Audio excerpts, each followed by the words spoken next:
How to reverse a video in Capcut PC. Hey guys, in today's video, I'm going to show you how to reverse a video in Capcut PC. Reversing a video is a fun and creative way to add unique effects or highlight specific moments in your edits. And let's dive right in. First, open Capcut on your PC and create a new project.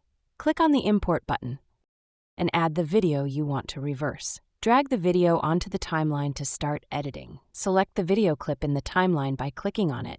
Move the cursor at this point of the video. This is the reverse icon. Capcut will process the video, which might take a few seconds depending on the length of the clip. Once the reversing is complete, preview the clip in the playback window to ensure it's reversed correctly. Adjust the speed of the reversed clip if needed by clicking on the Speed button in the toolbar. Make any other edits you want, such as trimming or adding effects. Export your final video by clicking on the Export button at the top right corner. And that's how you reverse a video in Capcut PC. It's a simple and quick way to add a cool effect to your videos and make them stand out.